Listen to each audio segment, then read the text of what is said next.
Welcome to Flipped Classroom. Today's lesson is on literary analysis.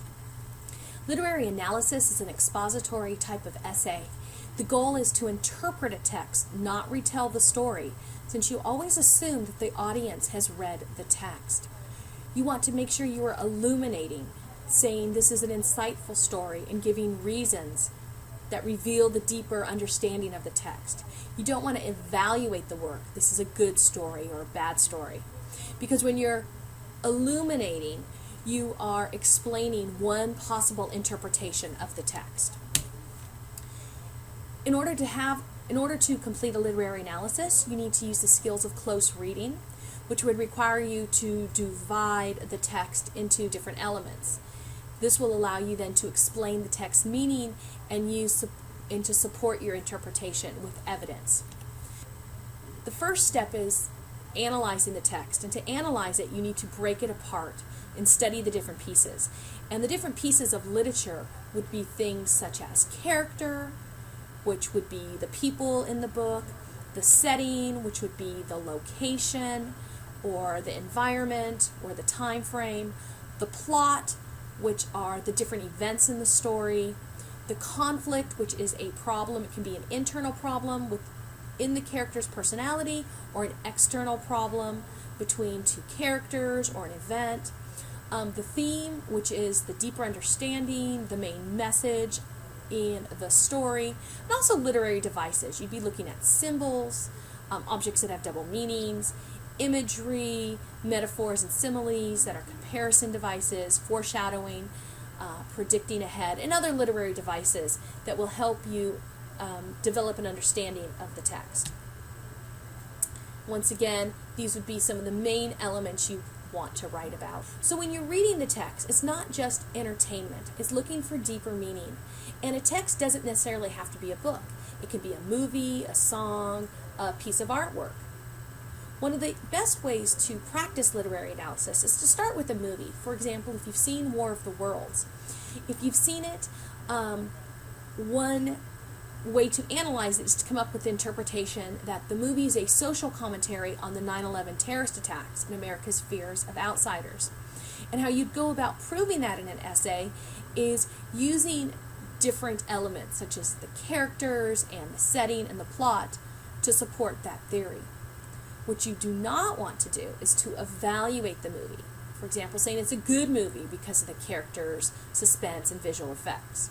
Once again, you're analyzing, you're looking at those different elements to see, and then put them back together as a whole to see the deeper meaning. Dark Knight Rises is another great movie to practice your literary analysis on.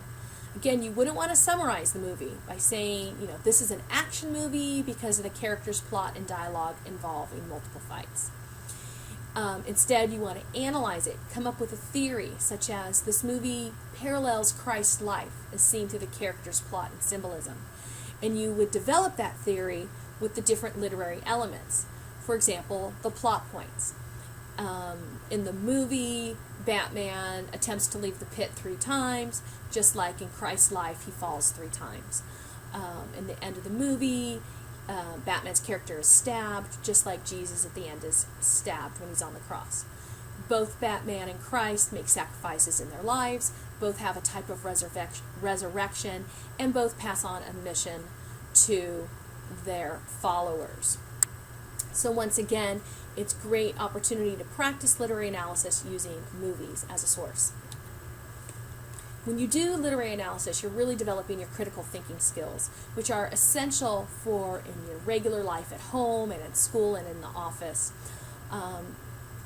Also, developing these skills for literary analysis are something you want to put on your resume and discuss in job interviews, specifically if you're going for a career in psychology. When you start with analyzing characters, it transitions really smoothly into analyzing fellow human beings in a therapeutic type setting. For this class, you're going to be writing a literary analysis, and there's many ways to organize it, but here is a typical structure. You have your introduction paragraph where you have your author, the title of the source, A very brief summary. Once again, you assume your audience has read the text, so you don't want to give more than 2 or 3 sentences. And your thesis. Your thesis is the deeper understanding of the work. Then you'd break your essay down into possibly 3 or 5 literary elements. For example, you might want to discuss characters, discuss plot, and discuss dialogue. And in each of these paragraphs, you'd explain how the characters or plot or dialogue supports your thesis statement. And you'd use direct quotes in paraphrasing from the text. In the conclusion paragraph, you'd include some global insight or universal truth. How does this analysis relate to the big picture? Go beyond the text into, okay, that's the basics for writing your literary analysis. Best of luck, and thank you for joining me on Flipped Classroom.